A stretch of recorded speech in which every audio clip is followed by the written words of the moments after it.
ஞாயித்துக்கிழமை லீவுன்னு கூட பார்க்காம ரங்கன் கிரவுண்டுக்கு வந்து வேலை பார்த்துக்கிட்டு இருக்கும்போது தியோ வந்து நேத்து நைட் ஆங்கர் அகாடமி ஸ்டூடெண்ட்ஸுக்கும் நம்ம பசங்களுக்கும் பிரச்சனை ஆயிடுச்சுன்னு நடந்த எல்லா விஷயத்தையுமே சொல்ல ரங்கனும் இப்ப எல்லாருமே எங்க இருக்காங்கன்னு கேட்க லோக்கல் கிரவுண்டுல ரெண்டு பேருமே மேட்ச் போட்டிருக்காங்கன்னு சொன்னதும் மணி என்னன்னு ருக்மணி கிட்ட இன்ஃபார்ம் பண்ண சொல்லிட்டு கிரவுண்டுக்கு கிளம்ப அதெல்லாம் வேணாம்ப்பா, ஏற்கனவே பசங்க மேல அவங்க கோவமா இருக்காங்க, இதுல இந்த விஷயம் வேற தெரிஞ்சா தொலைச்சு போடுவாங்கன்னு சொல்றாரு. அங்க கட் பண்ணா இங்க கிரவுண்டுல கடைசியா ஒரு தடவை இந்த கிரவுண்ட பாத்துக்கோங்கடா, மேட்சுக்கு அப்புறம் இந்த சைடு மூஞ்ச கூட காட்ட முடியாதுன்னு சொல்லி வம்பிழுத்துக்கிட்டு இருக்க மணி வந்து சமாதானப்படுத்திக்கிட்டு இருக்கான்.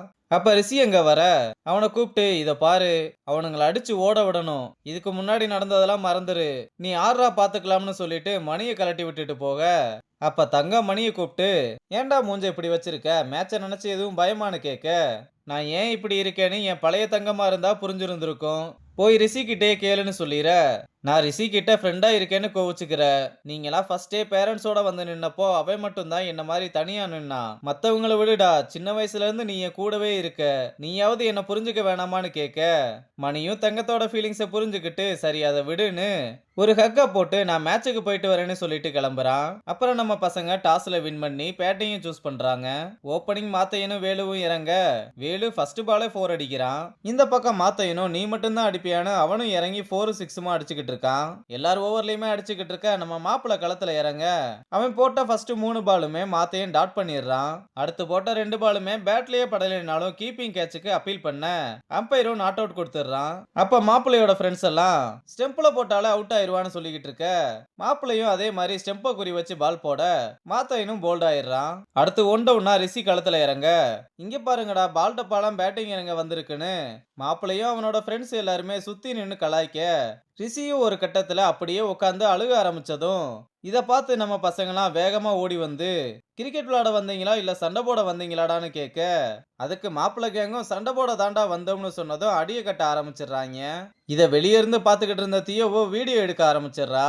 அப்ப இவங்க சண்டை போட்டுக்கிட்டு இருக்கத மணி அண்ணனும் ரங்கனும் பார்த்துட்டு வேகமா ஓடி வந்து எல்லாரையுமே தடுக்க பாக்குறாங்க. மணி அண்ணனும் நிறுத்தி தொலைங்கடா, இப்படி அடிச்சுக்கிட்டு தாண்டா ஒருத்த வாழ்க்கையே வீணா போச்சுன்னு கத்த பாஸ்ட்ல ரங்க மேட்சுக்கு கிளம்பும் போது அம்மாவுக்கு ரொம்ப முடியாம இருக்கிறத பார்த்து இன்ஹீலர் எடுத்து கொடுத்து வாமா ஹாஸ்பிட்டலுக்கு போலாம்னு கூப்பிட்டா நான் நல்லா தான் இருக்கேன், நீ ஃபர்ஸ்ட் மேட்சுக்கு கிளம்பி போ, இன்னைக்கு தான் குவாலிஃபயர்ஸ்ல ஃபைனல் மேட்ச்ல ஸ்டேட்ல இருக்க டாப் கோச்சஸ் எல்லாம் வாட்ச் பண்ணுவாங்க, நீ போய் மேட்ச்ல மட்டும் கான்சென்ட்ரேஷன் பண்ணி வின் பண்ணிட்டு வா, நம்ம அதை சேர்ந்து செலிப்ரேட் பண்ணலாம்னு சொல்லி அனுப்பி விடுறாங்க. அப்புறம் மேட்ச் ஆரம்பிச்சதும் ஃபர்ஸ்ட் இன்னிங்ஸ்ல ஃபர்ஸ்ட் ஓவர் ரங்கன் தான் போடுறான். ஃபர்ஸ்ட் பால் டாட் எடுத்து அடுத்தடுத்து போட்ட 2 பாலுமே விக்கெட் எடுக்கிறான். அடுத்து ஹேட்ரிக் விக்கெட்டுக்கு அப்பீல் பண்ண அம்பையர் அது அவுட் ஆயிருந்தாலுமே நாட் அவுட் கொடுத்துறான். அடுத்து கரெக்ட் பாலுக்கெல்லாம் ஒய்டு கொடுத்துக்கிட்டு இருக்க வெளியே சொட்டையனும் அவன் கூட இருக்க கமிட்டி மெம்பர்ஸும் ஜாலியா பேசி சிரிச்சுக்கிட்டு இருக்கானுங்க. அப்ப நம்ம பசங்களும் ஃபீல்டிங்லயும் கேட்ச் எல்லாம் மிஸ் பண்ணி ரொம்ப சொதப்பிக்கிட்டு இருக்கானுங்க. அப்ப ரன் அவுட்டுக்குமே அவுட் கொடுக்காம அம்பையர் ஒன் சைடா பண்ணிக்கிட்டு இருக்க ரங்க இதுக்கு மேல பொறுத்துக்க முடியாதுன்னு கடுப்பாகி கேட்கலாம்னு போனா அவனோட ஃப்ரெண்டு வந்து தடுத்து சமாதானப்படுத்துறான். அடுத்து ஃபர்ஸ்ட் இன்னிங்ஸ் முடிவுல 278 ரன் அடிச்சிருக்க 279 ரன் நம்ம பசங்க சேஸ் பண்ணி ஆகணும். ஆனா அதை எப்படி சேஸ் பண்ணலாம்னு டிஸ்கஸ் பண்ணாம ஃபீல்டிங் ஒழுங்கா பண்ணல, பவுலிங் சரியா போடலன்னு ஆளாளுக்கு சண்டை போட்டுக்கிட்டு இருக்கானுங்க.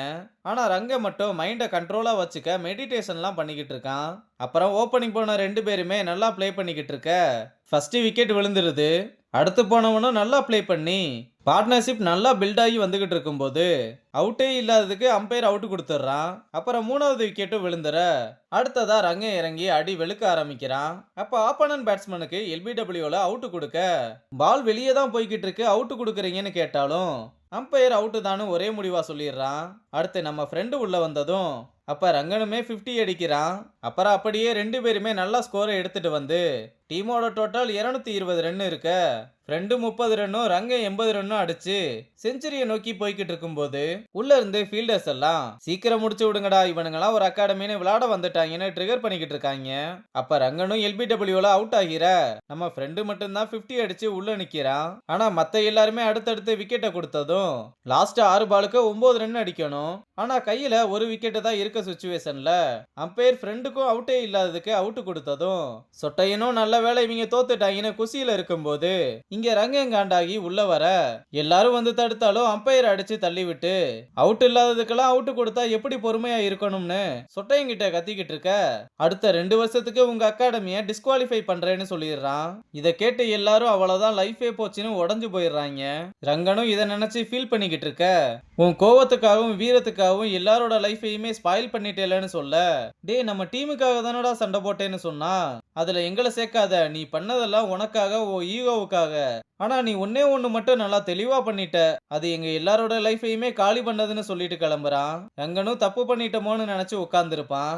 அப்புறம் அங்க கட் பண்ணா பிரசன்ட்ல கிரிக்கெட் விளையாட துப்பு இல்ல, சண்டை போட்டு ஜெயிக்கலாம்னு பாக்குறீங்களா? சண்டை போடுறது வீரம் இல்லடா பயம். இதெல்லாம் எல்லாத்துக்கும் ஆமா சாமி போட்டுக்கிட்டு இருக்கான்ல ஓ மாமா, அவங்கிட்ட போய் காட்டுன்னு அவங்கள அனுப்பி விட்டுட்டு நம்ம பசங்களையும் போக சொல்றான். அப்ப மணி என்ன வந்து டேய் அவன் மாப்பிள அசிங்கப்பட்டு போனதுக்கு அவன் மாமா சும்மா இருப்பான்னு நினைக்கிறியா? இனிமேல் தான் இந்த அகாடமிக்கு பெரிய பெரிய பிரச்சனை எல்லாம் வரப்போகுது. இன்னும் நீ ஒதுங்கி நின்னா இப்ப கோலத்தனம்னு சொன்னீங்க, இதுவும் கோலத்தனம் தான்னு சொல்ல அண்ணே நான் மட்டும் கோச்சானா என்ன எப்படி பண்ணானுங்களோ அதே மாதிரி நான் கோச்சிங் கொடுக்கறேன்ற ஒரே காரணத்துக்காக நம்ம பசங்களையும் பண்ணுவானுங்க. அந்த மாதிரி எதுவும் நடக்க கூடாதுன்னு தான் நான் ஒதுங்கி போய்கிட்டு இருக்கேன்னு சொல்ல இப்ப மட்டும் பசங்களுக்கு பிரச்சனை வராதுன்னு என்னடா நிச்சயம்? இந்த அகாடமியை உன்னால மட்டும்தான் காப்பாற்ற முடியும். நான் சொல்ல வேண்டியதை சொல்லிட்டேன், இனிமேல் எல்லாம் உன்னோட விருப்பம் தான் சொல்லிட்டு கிளம்ப ரங்கனும் என்ன பண்றதுனே தெரியாம முழிச்சுக்கிட்டு இருக்கதோட இந்த எபிசோட முடிச்சிருக்காங்க.